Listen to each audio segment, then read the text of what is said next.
So our unit is internet and social media. So a short history of the internet. There is some dispute over how the internet got started. The internet, first of all, is a global network of interconnected computers that communicate freely and share and exchange information. So the internet is not really something that you can put your hands around. I mean, yes, it's on a computer, but your computer is not the internet. Your phone is not the internet. It's a network that we can't really see. And how did it all get started? There, like I said, are some contradicting theories, but both theories say that it has military origins.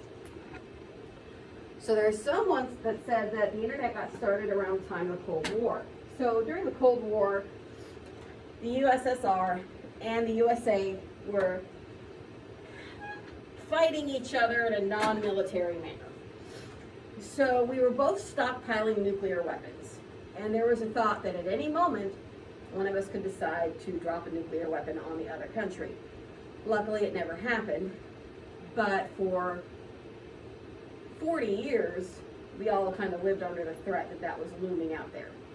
And the US and the USSR competed in other ways. We competed in a space race. We were both trying to get a man into orbit.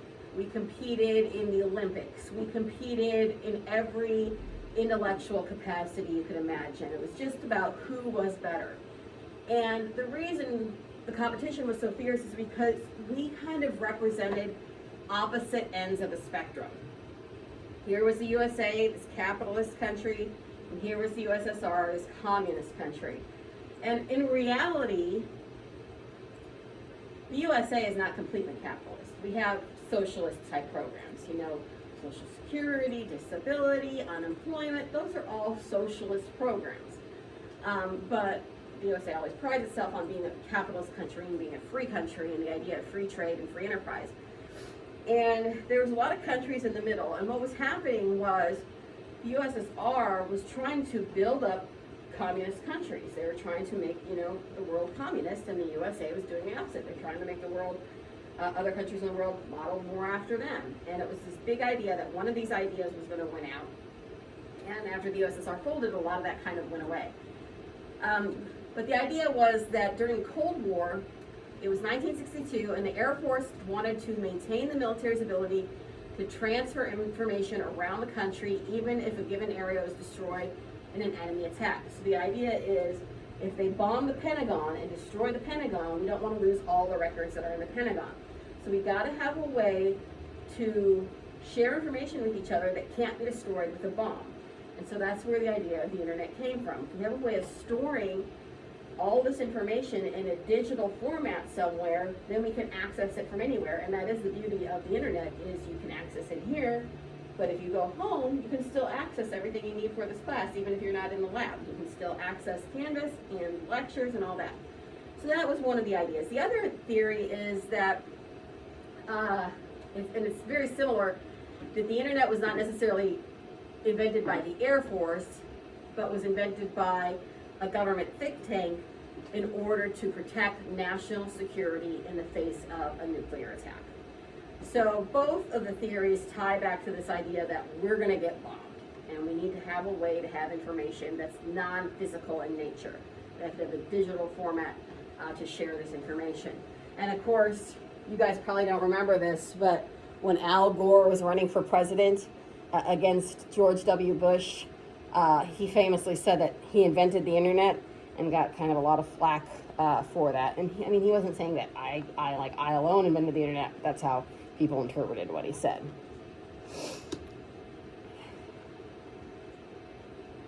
So in 1956, there was a psychologist named Joseph Licklider, and it's interesting that it came from a psychologist. It didn't come from a guy who worked in tech or worked in any kind of military background, but he saw that there could be linked computers, and that those linked computers could create a country of citizens informed about and interested in and involved in the process of government.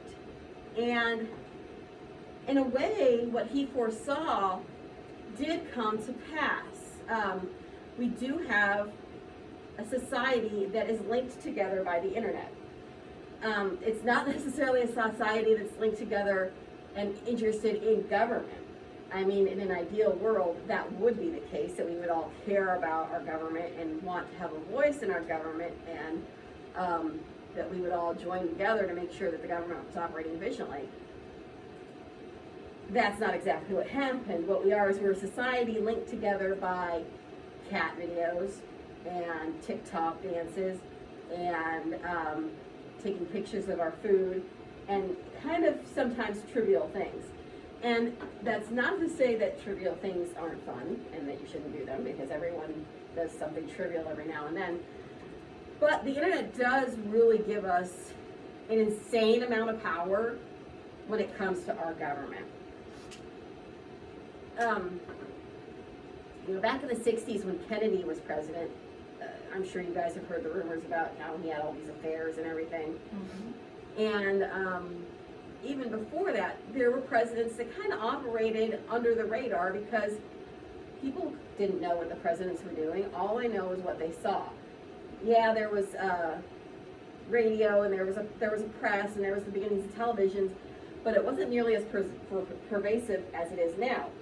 Now, if a president has an affair, like Bill Clinton did with Monica Lewinsky, the whole world finds out about it, and the internet has given us really a way to know a lot more about a person than we ever have, and maybe to some degree, maybe even more than we ever should.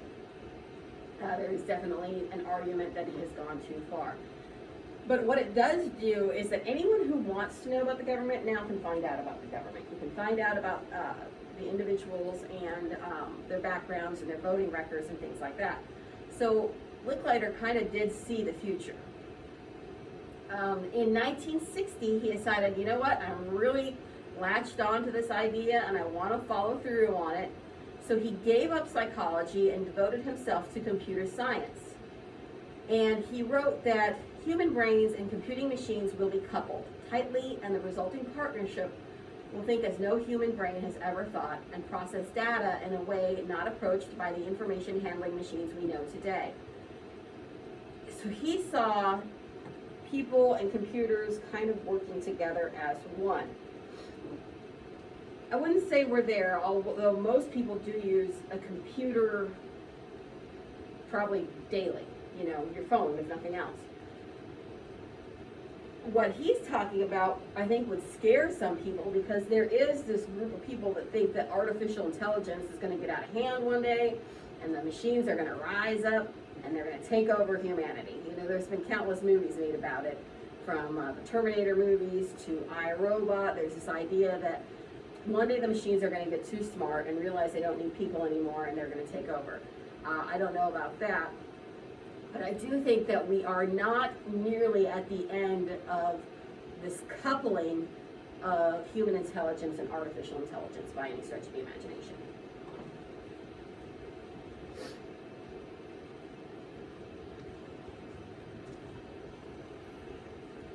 So, the first computer actually came about in 1885, and it wasn't anything like what we see today.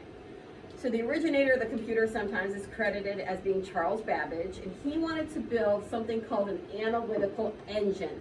So he wanted to build a machine that could basically solve math problems. He wasn't envisioning word processing or the internet or anything like that. He just wanted to build a box that could compute math problems quickly. So in 1885, he had the help of a lady named Leda Ava Byron Lovelace. She was the money. She was the money behind the operation. She was a wealthy woman, so she funded his inventions. And they produced designs for a computer that conduct algebraic computations using stored memory and punch cards for input and output. So their machine worked where you took like a card, kind of like a floppy disk, and you would put it in the machine and it would do the functions that were on the card. So not that far off from kind of how the first computers did operate. And really, some of the first computers that we saw used by the government and the military were math-based. They were not used necessarily to share written information or do anything with the English language. It was more about math. And in Germany, during World War II, the British built a computer called the Colossus.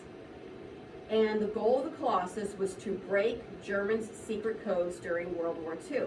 And the codes were numerical in nature, so it was all, again, about math. It was breaking down a math code. There's a wonderful movie starring Benedict Cumberbatch about this, and kind of like the team that did eventually manage to break the code. But anyway, the machine, it would reduce information to a binary code, and we all know what binary code is now. It's that long series of ones and zeros you see. And the guy who was kind of instrumental in getting Colossus to work, he was a gay man, and after the war, he was outed and kind of persecuted, and kind of died of miserable end of his life. So not a good story for him.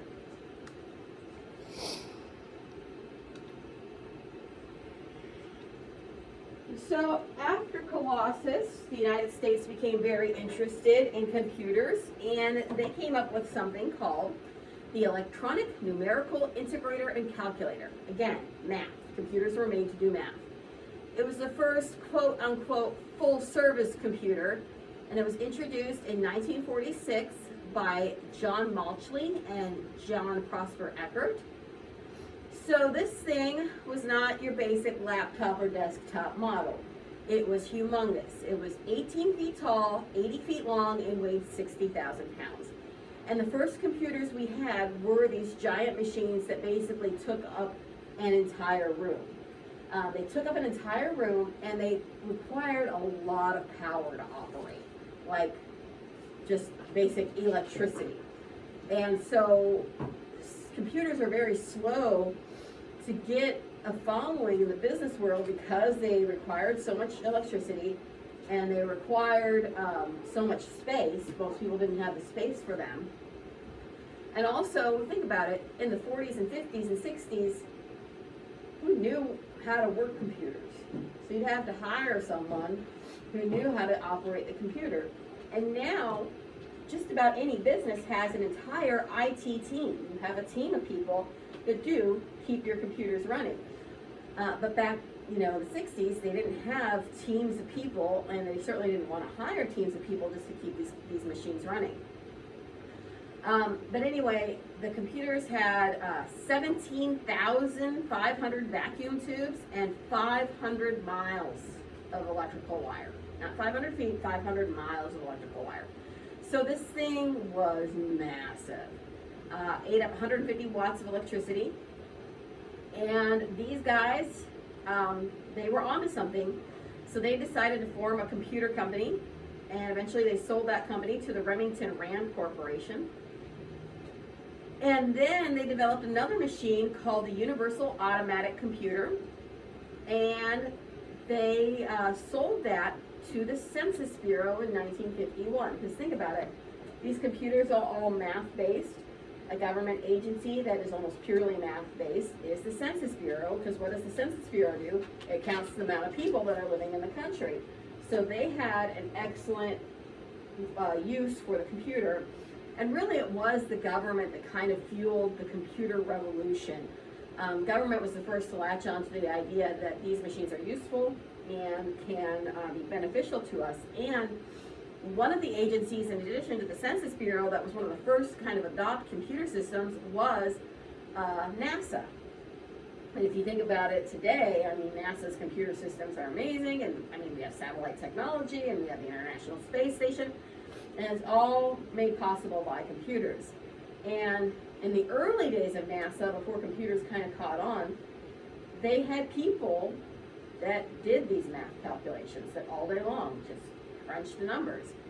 And if you've ever seen the movie Hidden Figures, that's kind of about that, about how they had basically human calculators, people that were good at math, that could sit there and figure out the numbers. And in that movie, we kind of see how one of the women starts to realize, hey, this computer machine we have here is actually kind of helpful, it could really be good. But in the beginning, a lot of the astronauts who were going up into space didn't trust the computers, because what do they know about computers? These are brand new machines, and we are literally going to go into a zero gravity environment, sitting on top of a giant rocket, and they didn't necessarily trust the information that's coming out of computers, so a lot of times they would have these people that were mathematicians back them up and do the calculations too, to kind of make sure that, yeah, we're going to be okay if we do this. So as I said, the space race ramped up, and in 1957, the Soviet Union launched Sputnik, and it was Earth's first human-constructed satellite. And Sputnik is what showed us first that, hey, we can launch objects into space, and we can keep them there. So an object that was launched into space and stays there that we probably use on a daily basis is satellite dishes. Like if you have a satellite TV and you turn it on, that's coming from space. That signal that you're getting for your TV is coming from a giant piece of equipment that's floating around just outside the Earth's atmosphere. Same thing with a lot of the internet that you're getting. It's coming from space. So the next time, like your computer's buffering and you're getting impatient with it, always think of what Louis C.K. says. It's coming from space, so give it a minute. We become so impatient, but we forget how much of a miracle it is that we have this capability in our hands, and that we're getting it at a younger and younger age. You know, we have toddlers now that operate cell phones, and they're not thinking of the applications of how this came to be. I mean, this was a gigantic undertaking. You think of like satellite radio companies, they had to literally build satellites and launch them into space. It's not a cheap endeavor. But anyway, the Soviet Union launched Sputnik, and what that kind of led to eventually was the International Space Station. So we have now permanently in space this thing called the International Space Station. And it's international because all countries that have a space program use it. So when the U.S. launches astronauts into space, the astronauts stop there, and it's where they refuel and decompress and figure out the next phase of their mission. But we have cosmonauts up there too. So those are astronauts from Russia. China can use it, Japan can use it. So it's an international space station. And interestingly enough, I don't know if you guys heard this in the news or not, but there was a mission that just launched yesterday. Yeah, and they're going to land at the International Space Station. The crew is, and they're going to be there till spring. And the commander of that mission, is from Lebanon, Missouri. So he's Mr. Captain America over there, piloting a commercial mission to the International Space Station. The Advanced Research Projects Agency was formed to kind of sponsor and coordinate defense-related research. And by defense-related research, I mean computers to defend America against a potential attack. One of the things that happened during the Cold War is we were so paranoid that we were going to get attacked that we spent billions of dollars trying to protect ourselves.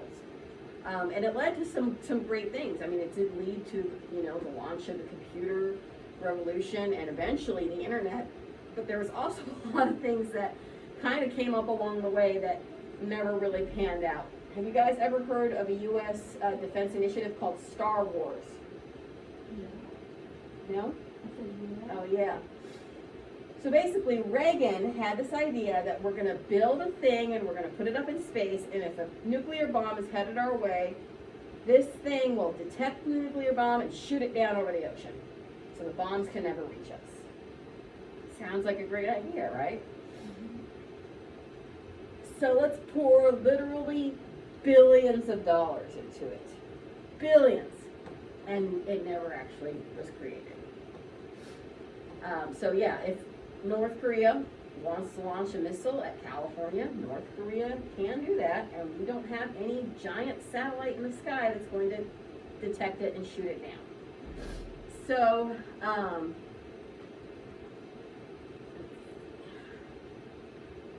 like I said, a great idea, but when you have a great idea, you got to think about the risk to reward payoff. You kind of were thinking of something that's not feasible and dumping all your money into it. And really, that's kind of what collapsed the Soviet Union, is they were dumping a huge amount of money into their military as well to keep up with the United States. And eventually they collapsed, their economy collapsed. And it could happen here. What the USA does is we kind of live like a upper class American family. We're just going to charge everything and rack up $1 trillion debt with no plans whatsoever to ever pay it off. Eventually that debt's going to come due, which is what our president's going to find out, because our president is $450 million in debt, and when he comes out of office, those loans are going to come due. America's going to have to pay off its debt at some point. And the amazing thing is back after the Clinton presidency, at the end of the Clinton presidency, we had no national debt. We were broke, we were even. George W. Bush came into power and said, well, we don't have any debt, that's great. We're going to give everyone a tax cut. So you give everyone a tax cut, so you start losing money, start to get a little bit of debt. It's not too bad. But then what happened that really ramped up our debt?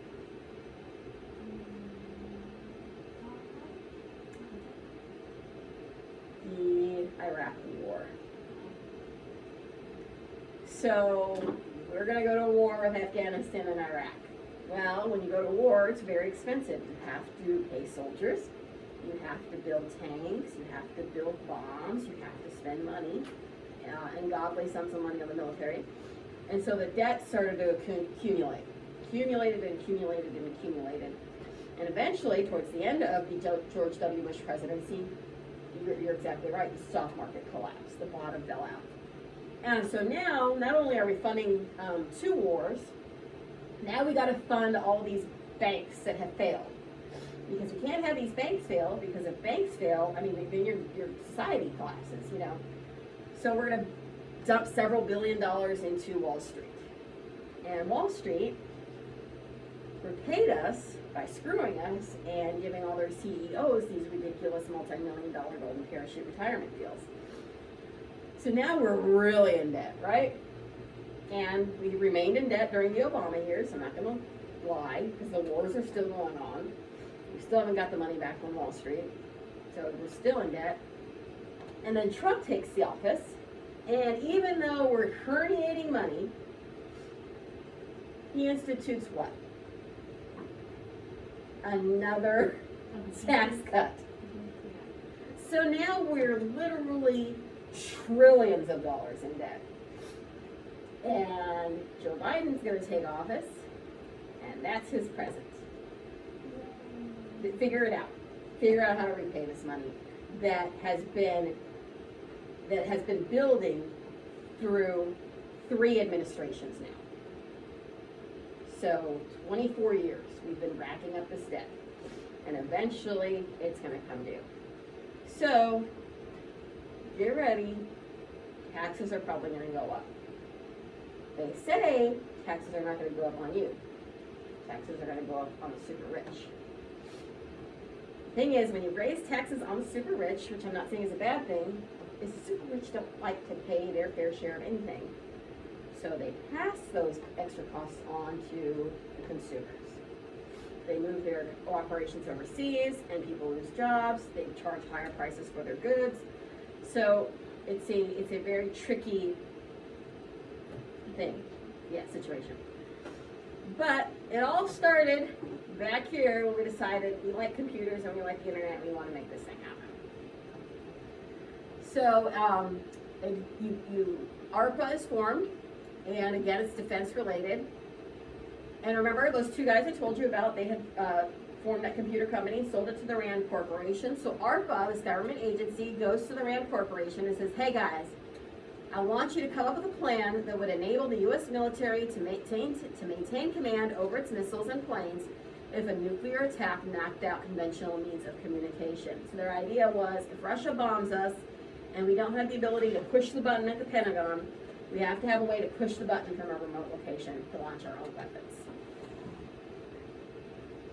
Isn't it so lucky that something we use for so much fun, like, got its origins in this really dreadful manner? So one of the things the RAND Corporation did come up with was packet switched networks. And packet switched networks, this is a fancy way of talking about floppy disks. So packet switched networks, the idea was that you're going to break down data into little packets. And each packet will have a label on it that tells you where did the information come from and where does it need to go. And you would put a packet in a machine and the information on that packet would go wherever you wanted it to go. Okay? And so the idea was that the information on this packet would jump from computer to computer to computer and finally get to its end destination. At this time, destinations weren't all that far because, there's very few agencies that have computers. Computers aren't all over the world yet. So the farthest we're asking information to go is from one part of the United States to another part of the United States. Today, we literally send information globally. But that was the first kind of idea of we're going to send information along a system called the internet. Some of the things that characterized the packet switch network was the common communication rules and common computer languages would enable any type of computer running with any operating system to communicate with one another. So the idea is that even if we have two different types of computers, like say a PC and a Mac, the internet is the great equalizer because PCs can talk to Macs. If you're on a PC at home and you're wanting to do a Zoom call with someone on a Mac, those two systems will talk to each other, and the reason they will talk to each other is because there is a common language. And the thing is, you can use a different operating system. Different computers do have different operating systems. I mean, granted, almost every PC uses Microsoft and almost every Mac does not. But there are other smaller operating systems out there too, but we are all able to communicate with one another. And the idea for that came very early on in the computer revolution. The idea was that, yes, there needs to be some common denominators in the way we communicate. The other idea was that the destination or delivery instructions embedded in all information sent on the system would enable instantaneous detour or rerouting if a given computer on the network became unavailable. So the idea was the information that starts at this computer, we're going to send to this computer, even if this computer becomes disabled. Say it was struck by a nuclear bomb. It could still go to another computer then. So if the information is going to this computer and detects, oh, that computer's not there, it's offline, we'll just go to another computer. And this would happen instantaneously. No one would need to do anything. The information would just know, I got to find another path to get to where I'm going.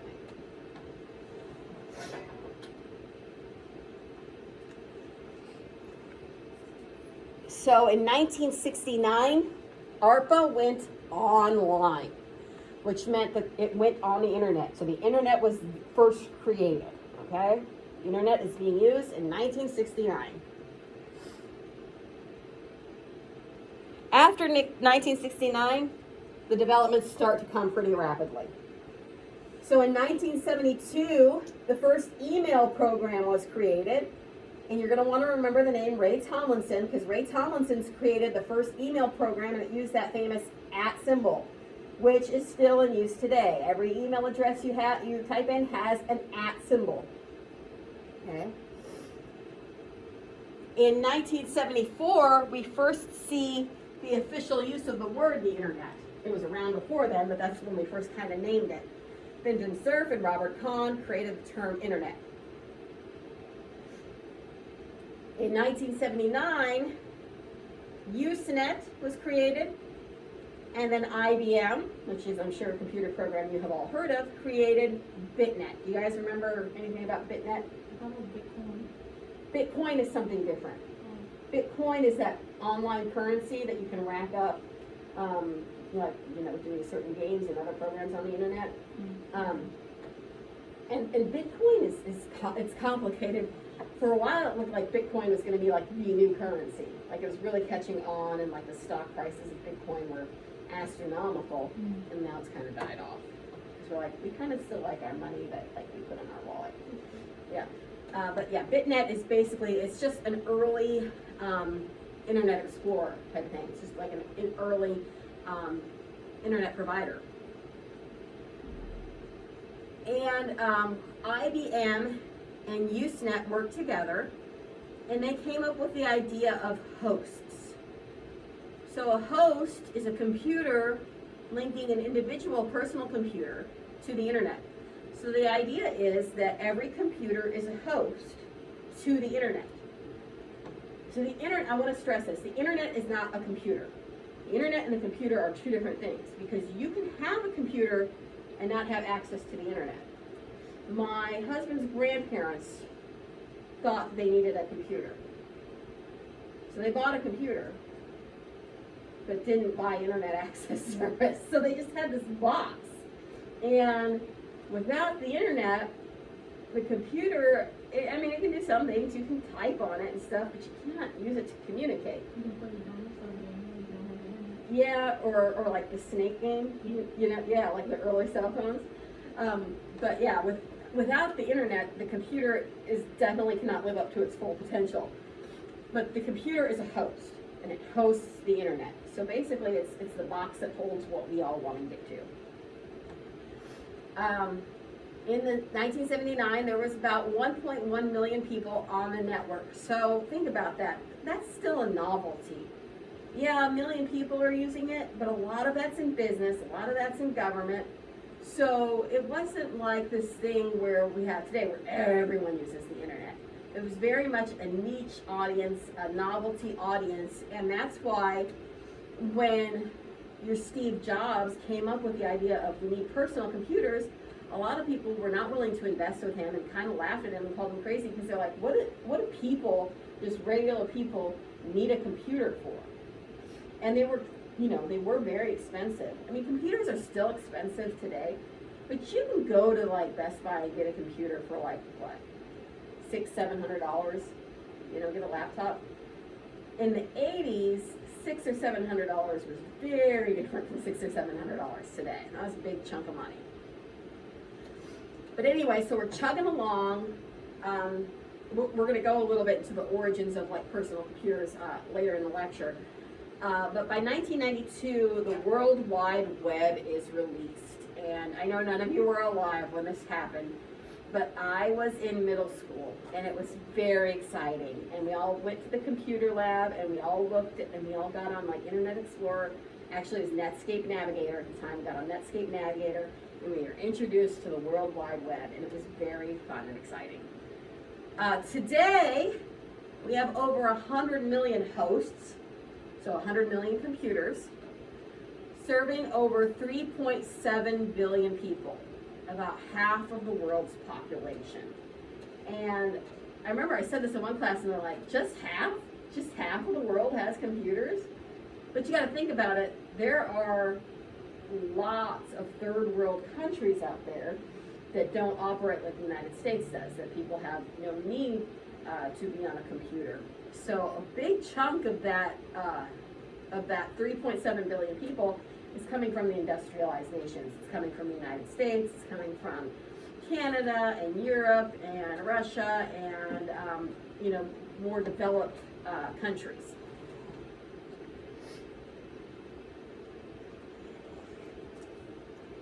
So the personal computer.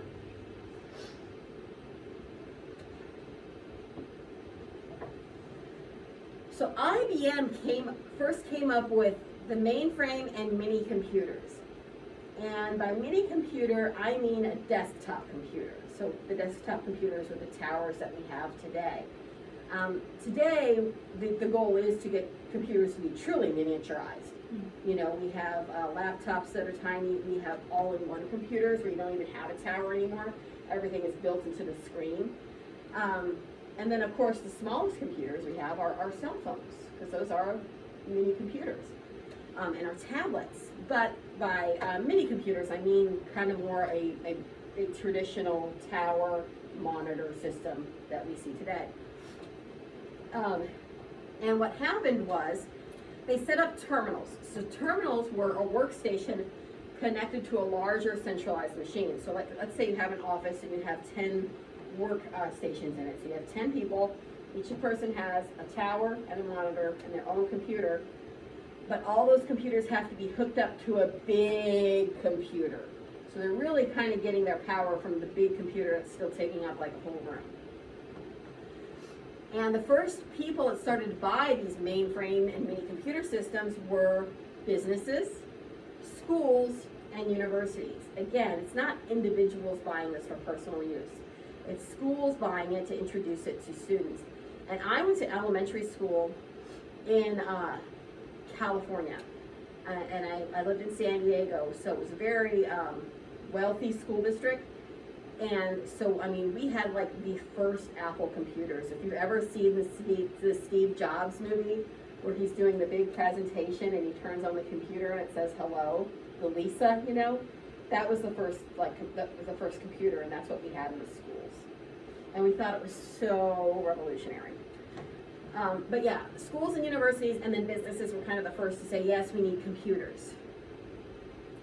So as more people are buying computers, again, not individuals, but businesses, schools, and universities, some people start to think, well, we need to have a personal computer and something even smaller than a mini computer, a microcomputer.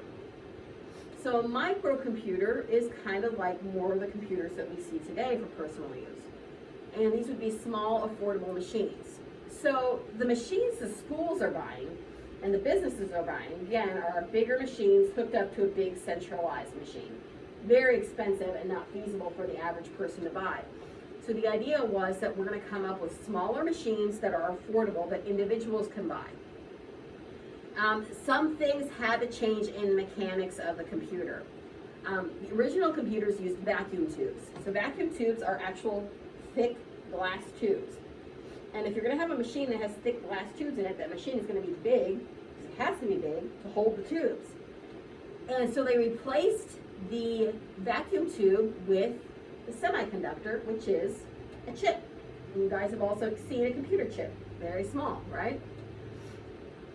And since we have a smaller machine that uses something smaller than a tube, we use a chip, that means that it's not going to get as hot.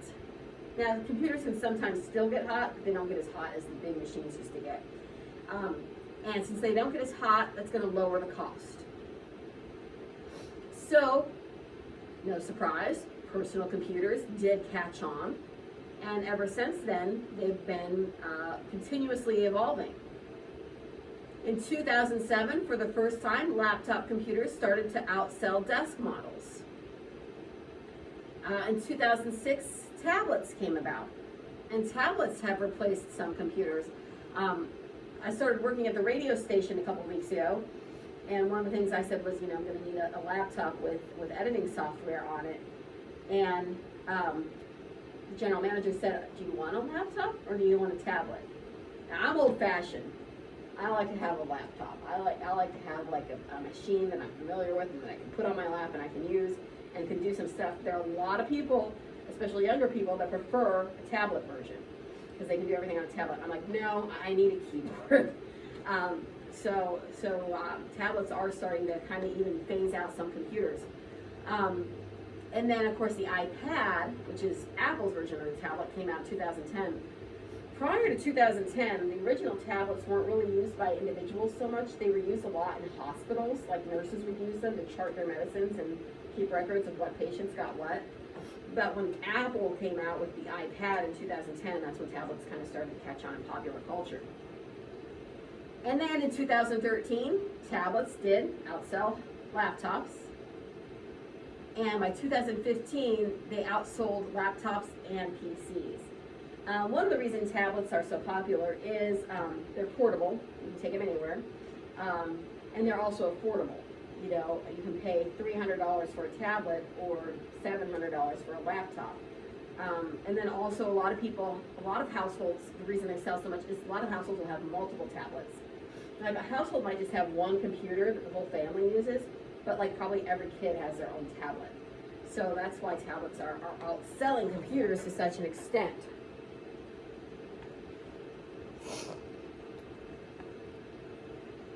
So when you think about computers, there's a couple names you probably think of. You probably think of Bill Gates.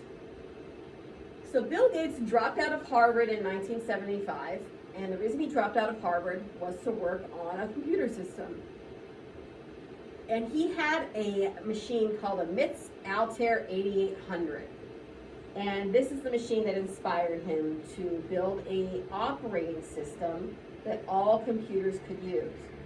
So Bill Gates didn't invent a computer. Bill Gates invented something better than a computer. He invented the operating system that each computer has to have. So again, you can go to the store and buy a computer, but if that computer doesn't have an operating system, there's really not anything you can do with it. So he had the genius idea is that I don't need to make the machines. Someone else can make the machines. The machines are just wires and chips and parts. It's just a box. That's not where the money is. The money is in the system that powers the machines. And he was right, and he became a friggin' billionaire because of it. But he founded Microsoft with his buddy Paul Allen, and they had a licensed operating system. Microsoft tells computers how to work. Okay? And in 1981, IBM contracted with Microsoft, and the rest was history. Once they had IBM putting their operating system on their computers, it spread like wildfire, and everyone started using Microsoft. Apple damn near went bankrupt in the 80s and 90s. It was, I know it's everywhere today, but, and you guys might not remember it, there was a time when Apple was a joke. No one had an Apple computer. Apple was nothing, and it like literally had gone from this amazing visionary company to a punchline. Steve Jobs, to his credit, didn't give up, and when he came up with the iPod, that's kind of what got him back in the game. And now everyone, almost, everyone has an Apple product of some sort. iPad, iPod, iPhone, Mac. But Steve Jobs and Steve Wozniak got together, and in 1977, they released their Apple II computer. The Apple II computer was the first computer designed specifically for personal use. Their idea was this is not going to be for businesses, it's not going to be for schools, it's not going to be for people that are computer nerds and like to build their own computers. This is a commercial product, a personal computer that everyone in the world can buy and easily use. And it was appealing because it had multimedia capabilities, advanced sound and image applications. Now, their advanced sound and image applications was the idea was that the computer would turn on and would say hello. And of course, it did not have anywhere near the sound capabilities we have today or the graphics that we have today. I still remember the screen on that computer that I used in school. It had the little paper clip and the little trash can. Oh, I remember him. Yeah. And like these big old eyeballs. Yeah. And it'd be like, he'd pop up and be like, what can I help you with? Yeah, that was revolutionary graphics at the time. And of course, now we have graphics that look like computer animation's gotten so freaky that it's very human-like. It's very, very freaky. Okay, so today we have the internet, and it is the network of networks. It is the most widespread and most widely used network in the world. There's a few different networks that are used with computers. We have something called a LAN. A LAN is a local area network, so it's two or more computers often within the same building. So like all these computers in this room operate off the same LAN. Okay, so all these computers are connected. You can see all the wires going to this little box over here, and this little box talks to another little box that's in the closet down the hall, and that's a LAN, that's a network.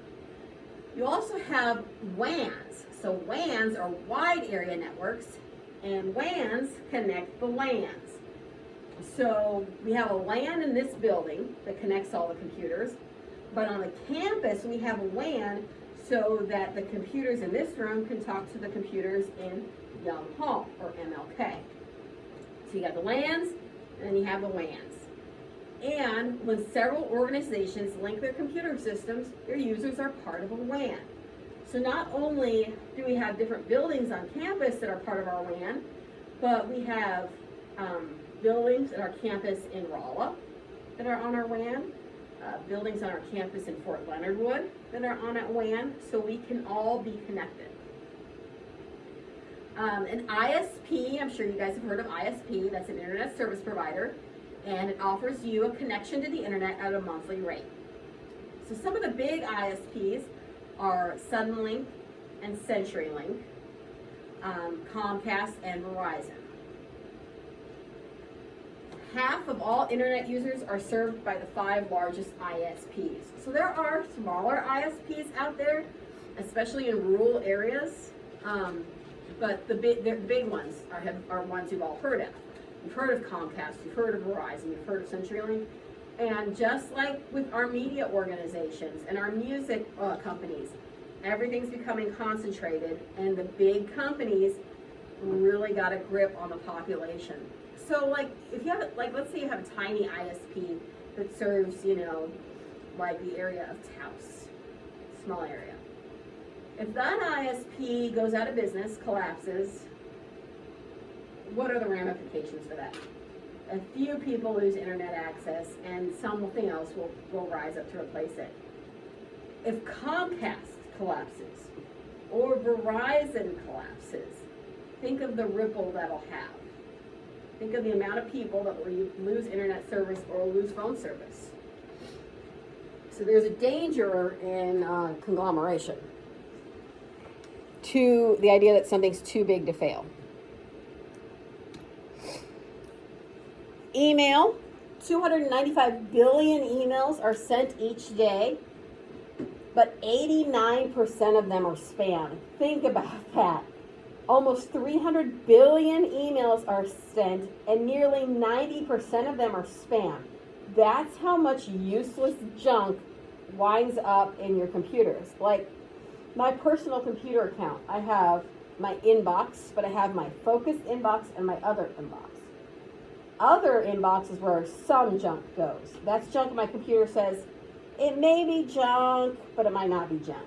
And then you have the junk folder.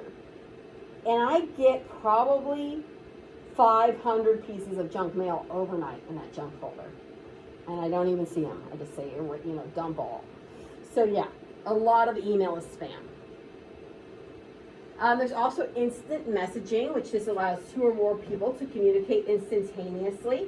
You can also use instant messaging to download text, audio, and video files for gaming. So what's probably one of the more common IM systems we have now?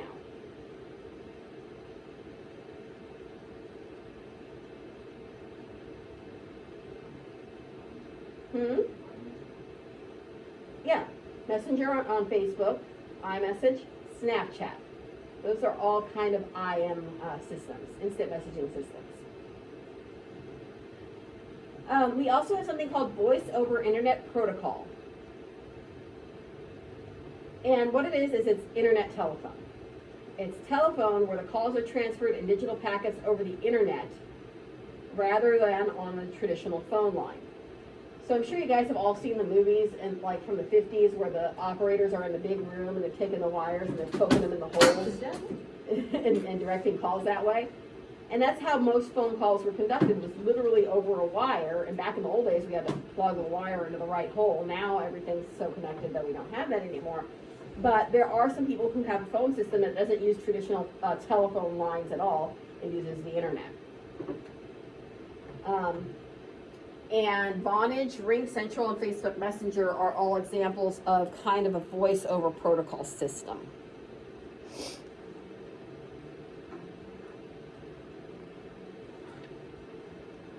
So, what is the internet? Again, the internet is not a computer. It's a massive network of networks and infrastructure literally connecting billions of computers across the globe. So it's something that the world shares. There's not one person that owns the internet. What does that remind you of? It's something that everyone uses but no one owns. Does it remind you of the airwaves at all? Remember, no one owns the airwaves. The public owns the airwaves. The government just regulates them. The internet's very similar. No one owns the internet. No one person can be like, I own the internet, I'm gonna shut it down today. It kind of belongs to the public. The difference between the internet and the airwaves is the government in this country regulates the airwaves. The government doesn't really regulate the internet. And that pisses the government off because the government likes to control things. It likes to be able to slow things down or speed things up or take things away from people or charge people for things. And so there is a big debate over whether the government should have more control over the internet. We have seen some changes. So I'm sure some of you guys have like unlimited data plans, right? Did you ever notice that sometimes that unlimited plan, it starts to move real slow? If you use too much data, your cell phone provider will slow it down because they're trying to slow you down. They're trying to get you to use less data. So they'll slow you down. So my brother-in-law is a crane operator. So he literally sits in a crane 800 feet in the air all day long. And for 10 minutes at a time, he has to be super focused when he's moving like a beam from one place to another. But for long periods of time, he's not doing anything because they're not ready for him yet. But he can't climb out of the crane because it's 800 feet in the air. So once he's in there, he's in there. So what does he do? He watches videos all day on his phone. And it takes up a lot of data because sometimes they're building stuff in the middle of nowhere where you don't have any Wi-Fi. So he eats up data, and he was getting furious because he had unlimited data. But after a couple hours of streaming video, it would really start to slow down on him.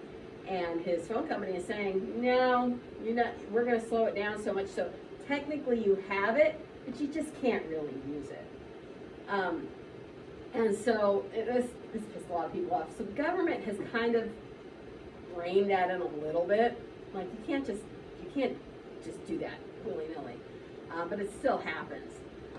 And the government is also kind of getting involved in issues where a company says you get free something for life, but you don't really get it for life. Like, my husband was one of the first people that bought a satellite radio because he loved Howard Stern and was going to follow Howard Stern into the satellite radio market. So they said they had, different radios he could buy. They're like, if you buy this radio, it's the most expensive one, but you have access to this for life. You have a lifetime subscription to Sirius Radio.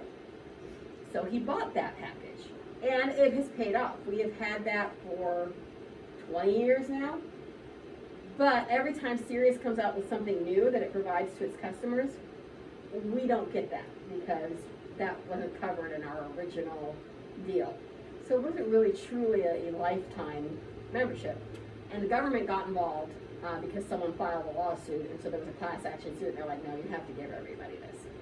So there are internet issues where the government does get involved, but largely the internet kind of does what it wants to do. Another arena where the government has gotten involved is social media.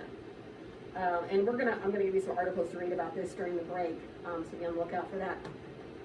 But I'm sure you guys have heard of the term fake news, the idea that there are news stories that are out there that are completely fake and made up. And a lot of those news stories are fed through social networks. And in 2016 we really saw this ramp up, the idea that all these fake articles were posted on Facebook and people were reading them, and even though they were coming from a credible news source, they were believing them. So examples of these stories are that Hillary Clinton is operating a pedophile sex ring in the basement of a pizza store. Yes. Or that the Pope endorsed Donald Trump over Hillary Clinton.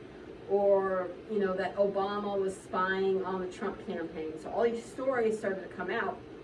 And now, I'm sure you guys have probably seen it if you're ever on Facebook or Instagram, when people post stuff that's like hasn't been vetted or is blatantly false, now they're starting to block those or put up warnings. And they do it on Twitter too.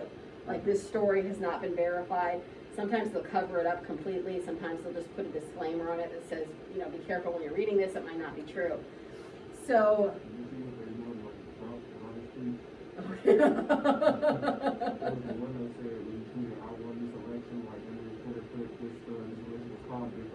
Yeah, yeah. And that was because these companies faced such backlash after 2016. They're like, you guys let people just post it whatever they wanted. And there's some people that say that they should still be able to do that. But the other argument is that, okay, you guys created something that you're making millions off of, that everyone uses. You have some responsibility to monitor what's being put out there. Because sadly, most people aren't smart enough to figure that out for themselves.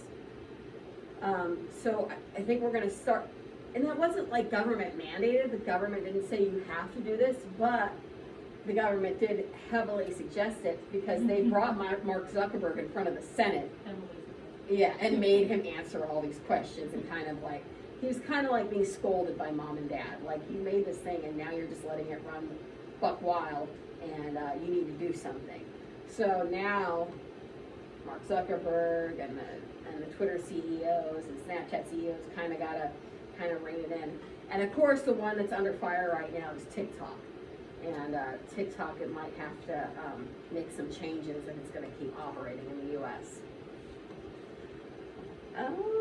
Okay. So we have the internet and we have the World Wide Web. So just like the internet is not a computer, the World Wide Web is not the internet.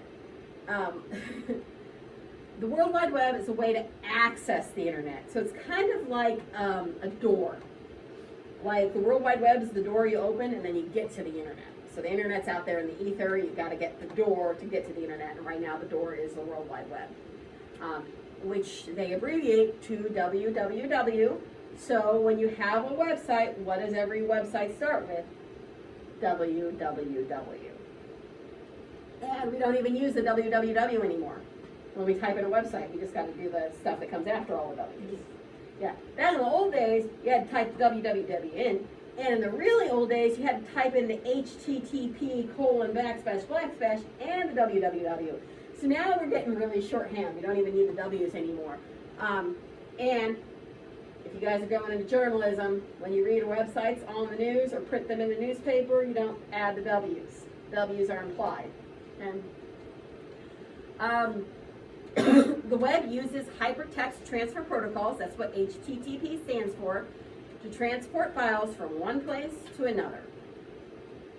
So HTTP was invented in the early 90s by Tim Berners-Lee. That's a name you'll probably want to remember. Tim Berners-Lee was working in a government agency. He was working at CERN. He developed HTTP and gave it to the world for free.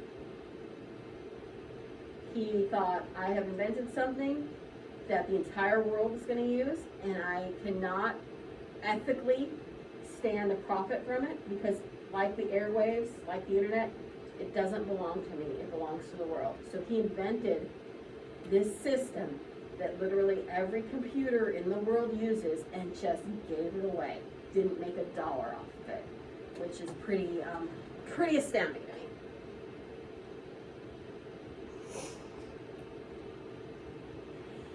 So we're going to go into different things that you use with the World Wide Web. We're going to talk about hosts and URLs, browsers, search engines, and home pages. We're going to talk about each one of these things individually. We're going to define them. We're going to go through examples of them, but we're not going to do that today. We're going to do that on Thursday. Okay? So we'll probably get about halfway through this lecture Thursday, and then the rest of it will be posted on a video on Canvas while you guys are learning virtually. Okay, I'm going to shut this off now.